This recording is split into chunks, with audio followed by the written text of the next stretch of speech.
So while we have all been focusing on BioWare and Mass Effect, something flew under the radar this week that I gotta address. It also released during this same week. Another game.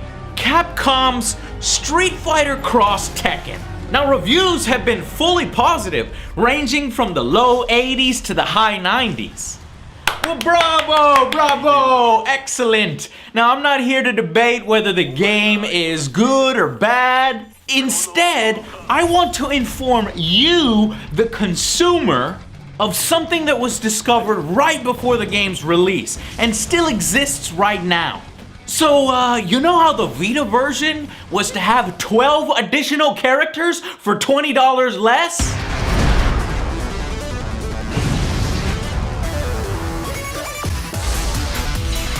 This is my Well, as if that isn't insult enough, guess what? They're all on the console versions again, and we're gonna be paying for them twice!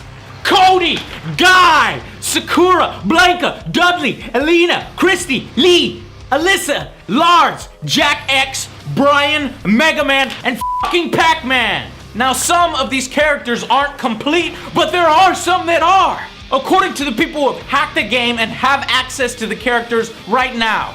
How can Capcom do this to their fans again? I don't understand. Were we not loud enough the first billion times?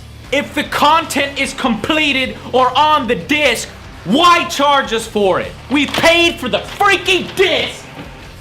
We deserve everything that is on the disc! This is why publishers want to go digital, people, so they don't have to deal with this shit and lie and cover it up. I'm tired of this shit. Stop. First off, Joe, there is a huge, massive roster right out of the box. Second of all, you must understand, we are storing the DLC on the disc for convenience. Would you rather we make everyone download the files later so that people can play together? Impossible! You mean like Mortal Kombat? Yes, like Mortal Kombat. You're so greedy, Joe, you and all your viewers. We make the product, we decide how much to charge for it, as well as what goes onto it. We are giving you a massive 43 characters if you buy the PS3 version. End of story. Having a massive roster doesn't change the fact that you're charging for something that's already on the damn disc. It doesn't matter how many characters you give me out of the gate. If you're gonna make DLC characters, don't make 55 of them and charge for 12 of them later on. Why not do that with a Vita version? Why penalize me because I have a console and not a Vita? Because why? Because you don't have a Vita yet. Now go out and buy a Vita, god damn it. Nice. And you know the worst part about it? The worst part about all this? They know people hate this practice. They know their reputation. They've lost a ton of respect for their recent actions. Trust me, they know. I've talked with them on several occasions. They know what you think of this, yet they continue to do the same thing over and over because they could give a fuck what you think. They only care if you vote with your wallet. Well, I guess we'll just have to get louder, expose this practice. If it's on the disc, it's not DLC. Why the fuck is this called DLC? Downloadable content. Content that you download, not shit already on the disc. See?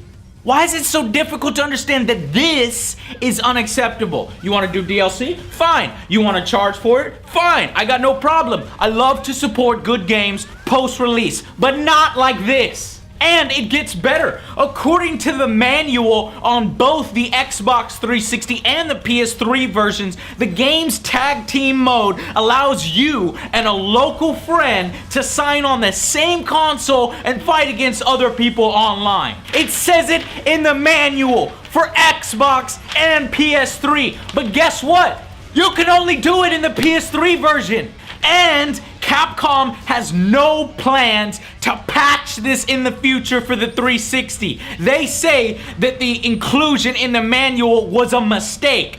The reason for this difference is because of the architecture. This is the actual reason that they gave. The architecture differences between Xbox Live, gamer tags, and PSN IDs. I'm not sure of the technical details, but basically it amounts to Sony made it so you can mix and match online and offline, and Microsoft made it so you can't.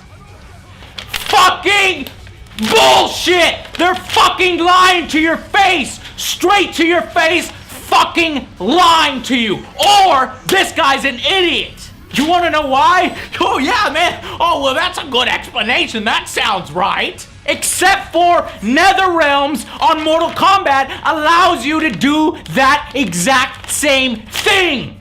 You can have 2 players in local team tag go online. What do you have to say about it now? What do you have to say about the architecture of Xbox Live or PSN IDs? What was that? A fucking lie. Shame on you. Shame on... No, wait just a minute again! There's a perfectly reasonable explanation for that! Okay, what is it? The fucking corporate out!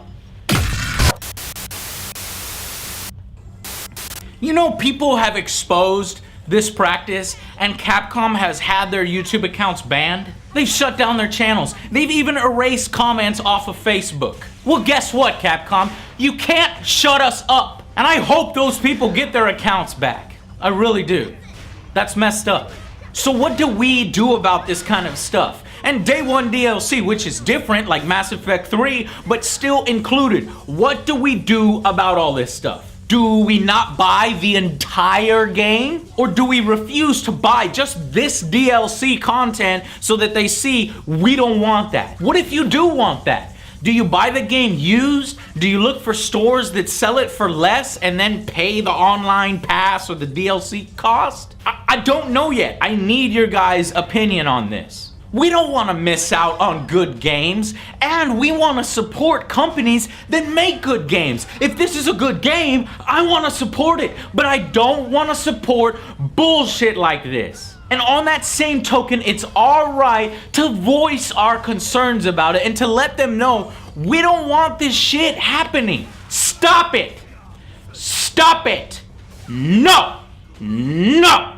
And a big fucking salute to those who had their accounts banned for trying to expose this practice. I guess we should not be surprised by this anymore. But you know what? I am surprised because it keeps happening over and over despite the resistance. Despite them knowing that we don't like it, it doesn't matter. They don't care. I don't know. I guess we could just wait for Super Street Fighter Cross Tekken 2013 Hyper Arcade Edition for $40, huh?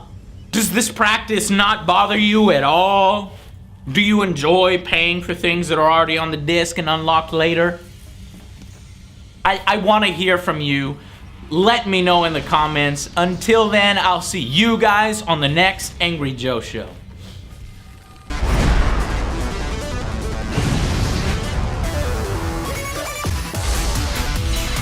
This is my